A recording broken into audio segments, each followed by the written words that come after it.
Okay. Today we're going to do part 2 about seals. Even though today's really not going to be about seals. I know it's going to sound funny, but in my mind it is. Last time we spoke about when you need chaysamas. That, in short, it's only when the person who's doesn't keep kosher might have some benefit from switching kosher and the treif with each other. We talked about whether you need 1 or 2 seals and what it takes to make a good seal. So all that was the focus there, was about seals. That's why that was the name of the topic. Today we're going to talk about not using seals. That's like this. Our concern is always that we talk about is maybe the person will switch the treif, the kosher for treif. If there's a person, Shomer Shabbos person, who will be Yotzeh Nichnas, who could come in and out, so then the person's afraid to be caught, and therefore we don't have to be chayshish. So that's a way of getting around the possibility that maybe he'll switch the food, because you don't have to be chayshish, he'll switch it because he's afraid of being caught. So the din is actually in one way, very makel about that. The Yotzeh Nichnas could be, it says, even a child, and it even could be someone who has nothing to do with the food. Just a random yid might walk by and notice it and think something suspicious going on. And that comes up lamaisa if you have like a shul kitchen.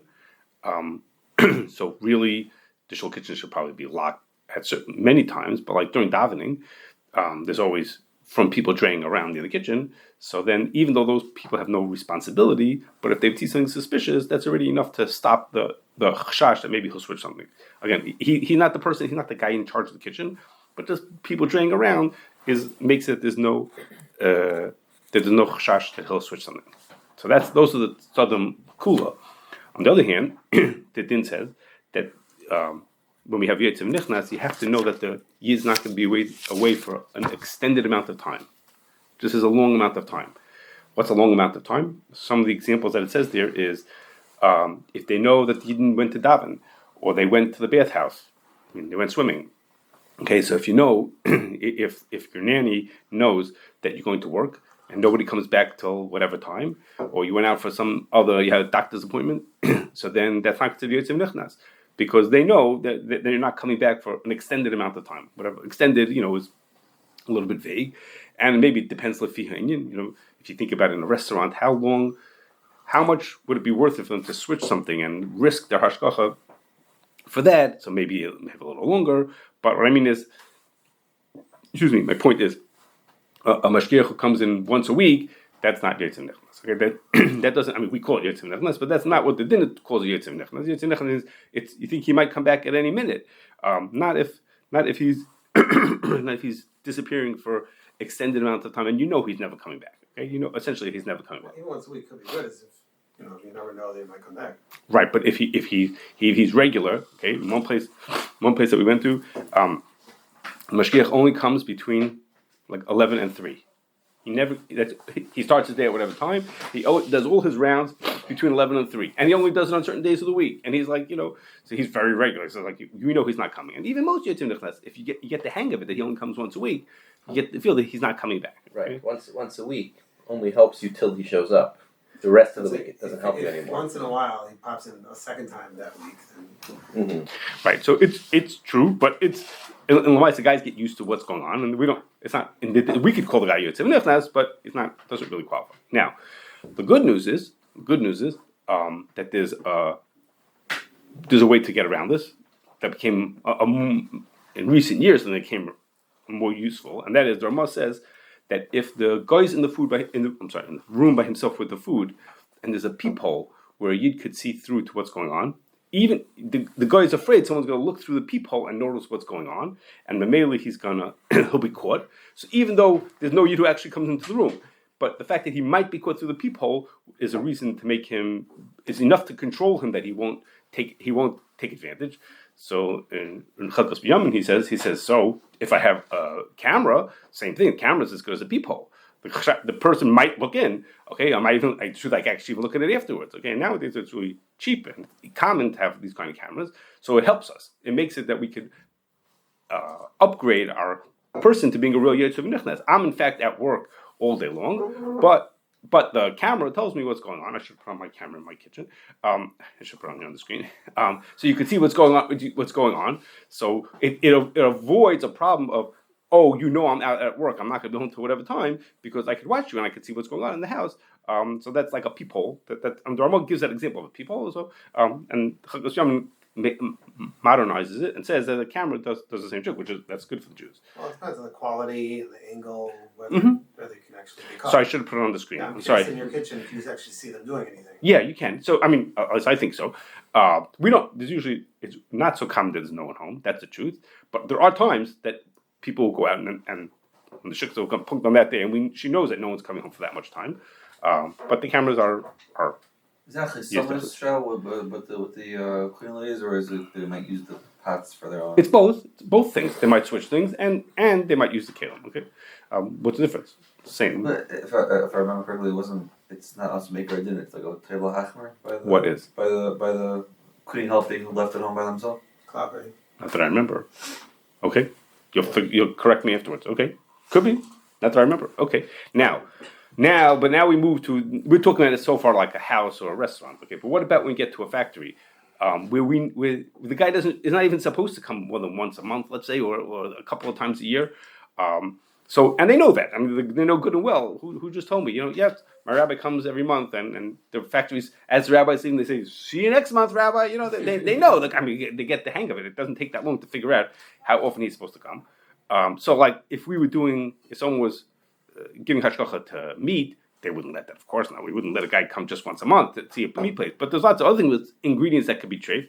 So how can we leave them alone with those ingredients? Okay, what's going on that we can leave them? It's not by any stretch of the imagination Yotzeh Nichnas. Okay, the Shulchan Aruch says you can't leave for a long time. Okay, a month is a long time. Okay, whatever we could argue about whether an hour or 2 hours or 6 hours, but a month, of course, is a long time. So what's going on? Okay, Those ingredients will ask for the product if they. why not? But you have to look at the Most ingredients. I don't know. Probably most. Let's say it's a power plant. Right, like how could they trick us? Maybe there are some things that they could, but most of the time. I don't know. I just heard about a place that uses donuts that just had donuts from a place that was really treif. Right, that could happen, couldn't it? Definitely, could imagine such a thing. Okay, okay. I mean, whatever. Of course, it's ingredient. Okay. Okay, of course, there's a million ways that things can become real shape. It's lots of times things don't become shape, but anyhow. So the answer to that question it's a really good question. There's a story behind this question, and that is when I first started to work for the OU, I had wrote some notes about questions, and like almost at the end, I was about getting close to when I left there. And I brought this question to Rebelsky and Schachter, and they said, "Yeah, of course you waited to bring this question till now because you're about to leave, and you knew you were about to lose your job was going to fall away if your question was right. So you waited till now because I've written the question many years before. And this was the question. This question is like, well, this is one of the questions that was there. Like, how could we give hashgacha? So Rebelsky said, you may remember this. We talked about this in Pas Yisrael. So some of you probably remember from then. That he said. Our hashgacha has nothing to do with these dinim of Yotzeh Nichnas. That's not why we're giving hashgacha. Okay, he said it's a completely different set of dinim. It's on the Gemara and Avodah Zarah on Samach Aleph and Beis, where the Gemara says about a case of mitaher yena shalakum, when the guy has his own winery, but he wants it to be kosher because he wants to sell to Yidden, so he's invested, so to speak, all his effort and his and money to make sure that this wine can be kosher for the Jews. Okay, this is the whole focus of his business is to do that. That person is more careful or more sensitive to make sure things stay kosher, and therefore you don't need this Yotzeh Nichnas kind of thing. And the fact that he showed such effort to make it kosher for the Jews means that he's going to be more careful. We have less chashash that he's going to switch something around because he knows that his whole business is on the line. His business to sell to Yidden is on the line if he loses that. And for that, the Gemara says it's good enough as long as it's what's the word of the Gemara? It's a memuna she'ena balakitzin. Okay, as long as you have someone who comes in, and as long as he doesn't come in on a regular schedule, like between 11 and 3, he doesn't come in on a regular schedule. He comes in on a random schedule. That's good enough, and so we have a lesser requirement. Even though in your house it doesn't work like that, but in a person, the guy's making wine. Okay, very easily can become treif, but because the memuna comes in on a random schedule, therefore that's good enough. It still has to be a mercy still. Right?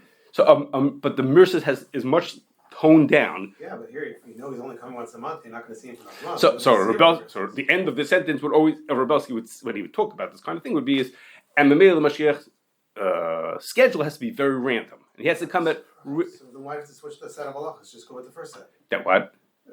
It's the same thing. Because there it says, if you know I'm not coming home for a couple hours, then you know I went to go daven. Okay, and you know that I don't come home for 2 hours. It takes what long it takes me to daven. Okay? Here, yes. So over here, still said it has to be no, yes, but a month. He was happy with a month. He's okay if he didn't come for a month. It has to be mercis, regardless, right? Yeah, but here with the Shulchan Aruch gave us a cutoff. He says it's not for a long time. I went to go take a shower to what mercis is. So you're saying it's the same kind of a thing. Yeah. So okay, so say that, you can take that way if you want to, which is when he invested to make the food kosher, his treif, so to speak, treif food to make it kosher for the Yidden, we even extended amount of time. The Zman Aruch is longer. Okay. Rebelsky's end of it, he focused. You could take your way how you want to. I don't care. He focused on. He wanted guys to go in the middle of the night on Shabbos. He was thrilled when there was this one person, Mashgiach, who would stay over Shabbos in a hotel near one of his busy factories, so he could drop in on Shabbos. Because otherwise, I mean, they never see. Our guys here never ever walk into a factory on Shabbos. No, I hope that's not required for the sector because we don't come in the middle of the night. Nobody's coming in the middle of the night. There's a whole different model here, and that's based on paperwork and forensic activity. Review paperwork, incoming ingredients. That's what it's based on. Maybe there could be such a thing. That's not what most of us can dig through paperwork so carefully. I think you're never supposed to. Okay. So maybe that is. I don't think Mashgiachim most of them walk around and the stuff looks the way it's supposed to be. They look like it's supposed to be. What do you say? Okay. There's different types of facilities. There's some facilities that their paperwork is in order because there's too many people who need to be involved to modify anything. In those places, paperwork is a great tool. Some facilities, it's a fly-by-night. No one knows what's coming or going, or it's a small operation, or everything's just dumped in one big pile. And those ones you can't be saying with the paperwork because. Okay, fine. So now let's move on. So if we have now I have 5 different ways that people deal with sensitive ingredients. Mashgiachim deal with sensitive ingredients, which is to say, is how do they make sure that those, if they have particularly sensitive ingredients, how do they make sure that they're not switched around one for the other? So I have 5 different examples. 5 different examples of way people deal with these things. Okay, first like this. In some places where they use a tiny, tiny amount of something, okay, they use, in my note here it says they use wine, okay, and they use a tiny bit of wine, okay, so the wine, of course, is very sensitive because treif wine is going to be cheaper than kosher wine is, okay, they could easily switch for kosher wine. So there, one eighth was, we tell them they must have always months and months worth of stock on hand, loads of kosher. Let's say they use a bottle a month, they have to have 5 bottles on hand. So this way, they never have an incentive to go out and get treif. They know that there's always loads there. They don't have any reason to go run out and get the treif because the kosher is right there and it's really easily available. Okay. If he wants to cheat, I'll just not use the kosher. Okay, so I'm going to come to that in my 4th one. Okay, I'll come to that in a second. I'll get to you. Okay, next one. So in some companies that they have very serious protocols for approving new suppliers. And it has to go through all kinds of hoops to get something approved as a new supplier approved for something. So a mashgiach will get himself inserted into that process so that he knows when a new supplier is coming on hand. So they can't, it's not a kind of place that they just run out and buy another bottle of a container of butter. There's a whole approval process. If the mashgiach is part of that process, then he knows when new suppliers are being approved. Again, it's only for the right kind of place that they have to be approved. He's part of it, so he knows when things are coming along. Okay. Another variation of that is some places have quality control holds every ingredient before they let it onto the plant. An ingredient comes in, they look at it, they say, okay, it's good, it meets our specifications, and then they let it out into the plant. So quality control people tend to be more formal, and they follow check boxes, and they have to find everything to be the way it's supposed to be. So for them, you can say on your check boxes, when you get in this specific item, you get in grape juice, you have to make sure, have the rabbi come in and check it. You have to do something. You have to take me a picture and send me a picture of the thing. What I mean is, those kind of people are not just guys on a loading dock that just take off everything and just put on the shelf. They're more formal. They're quality people. They follow rules. They say, okay, when it comes to grape juice, I have to meet these specifications. And one of them is, I have to see what bricks it is, but I also have to see that the rabbi took a picture or whatever, or something like that to do it. Okay. Now, then there's this is a group. This is what Yossi was talking about, which is I have a kosher ingredient. I know that they have the kosher ingredient, but the concern is that they'll keep one package forever. Okay, who did I just tell the other day? I forgot who it was about this place I went to that had kosher gelatin, kosher fish gelatin. I looked at the picture of it, kosher fish gelatin, and the chashash was it was wonderful. It was really kosher. The question is, they might keep using the same bag forever. Okay, they'll just keep on putting their own gelatin back into the bag. Who would ever know that bag doesn't just stay there for 1,000 years? Okay, I forgot what I told you the other day about this chashash. So people have three ways of dealing with that. One is they put a mark on the bag. Okay, they'll put a line or a signature or something on the bag, and then when they come back next time, they expect it to be lower. Okay, if the bag gets higher, that's for sure a problem. But if it stays the same, then something's going on over here. Okay, there's another bag someplace else. Okay, so the Mashiach will either noticeably or not noticeably mark the bag, so he knows that in fact it's being used up. The other thing is to do Akiva's watching paperwork. Okay, how much you use you use this marshmallow to make this kind of food. How much did you make last month? How much would you have used? How much did you get delivered? How much did you send out? And try to make a cheshbon to see in fact that the right amount is coming going. And the last was Rabbi Oppenheimer idea, which was he would say to them, if you have something like that, there's never an open bag. When the bag comes in, I break it up into individual packages, each one which is the size of one use. Okay, every batch you make needs 2 ounces of it. So take the big bag, break it up into all these little bags, and each one of them I'm going to assign them. And so there's never open bags. There's no such thing as an open bag of a thing. And this way, I know when you use it, I can see which ones you're using or which ones you didn't use. And like that was a different way of dealing with that. Okay, and then last but not least, if nothing else works, then we do hashgach tvitas. Okay. Or one more. Check the expiration date. Of what? Okay. To see what? That it didn't expire 12 years ago. It's been sitting there for 1,000 years. Okay, I didn't think of that. Yes. Okay. So which one are we doing, Alexa? No, you can't say it out loud. We argue with him later. Okay. Are you thinking about compatible ingredients? No, because of course Very helpful. compatible ingredients. Of course we shouldn't do it. Push it. No. Okay, I can talk to you about it later. I didn't write about notes about it, so I'll have to think it through. But What's the difference compatible and not compatible? and in when there's compatible ingredients, so they're supposed to use the kosher to make the kosher formula. Why can't they use the treif version of that same thing? It's so much easier. And it's already in stock. It's already And if it's not there, why can't they go ahead and get it? I mean, what's the It's already there. So then it's like if I walk in and I see the treif version of this thing, if I walk in and I see the treif version, it's something's wrong. Why do you have this thing? If you're choshesh for bemazed, not bemazed. No, the order, the delivery came in with a different brand or whatever it was. So if I walk in and I catch them, then there's something wrong. I say you're responsible to make sure you don't let that in. But here they're allowed to let it in because it's compatible. They're allowed to have it for their treif version. So there's nothing. They're never nitfas kaganim when they had the wrong one because They already have the specs. It's so simple. Halachas Chasim doesn't differentiate between they have it compatible and non-compatible. They were choshesh that the guy's going to cheat. There's no mercy. But there's no expecting these facilities some of these facilities. There's no one in the room who has any incentive of making that change. Of course it is. He has to get a batch done. That's his You can't in these $10 an hour facilities. thing. You got to get it done. You can't get. He ran out, so he goes. You need to mark block codes on it, and it has to go back. If it's not going to match at the back end of the system, you're going to get codes. He doesn't have the ability to go to the back system. It's the same category. It's the same class. No, they can't. These people. Why does it work? Someone who hire would approve it because he knows it has to get done. No, but there's. Word of waiting. Sales is down the back. That's not my experience with these type of facilities. He said, we don't have the thing. What do you want from me? We don't have the item. Because sales promises anything. Yes, but the people on the floor won't do it. Yeah, until sales tells them, I'm sorry, I already promised it. Not in these places because it doesn't. There's so many variations in these ingredients. See, the difference is. Turn off the camera. No, I didn't. I just turned something else over here. No. The difference is, I'm not going to say it for the camera. Well, one of you deals with China with a very, we know how honest they are. The other one deals in America. I know, we got it backwards. Okay, that's fine. Just some things just before I finish, and that's like this. You only need simanim and all these kind of stuff. If the thing is not distinct, if the person has a tvias ayin, like I know what my piece of chicken looks like or my whatever looks like, then it's okay. You don't need any kind of simanim because you could tell what the kosher thing is. Okay.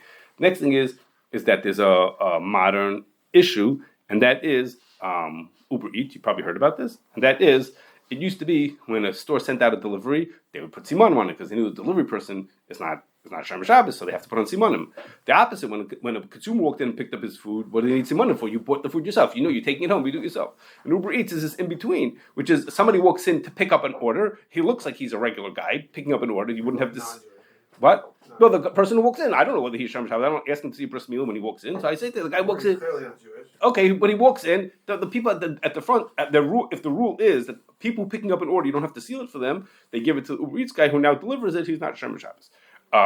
So some hashkachas got pissed and they said, okay, from now on, even orders that people pick up, we have to put simanim on. Okay, we're not going to start sitting cross-examining people, see how good their tichel is to decide whether that this person is or is not a Shem Shabbos. Should we let them do it? Okay, people take different approach on that.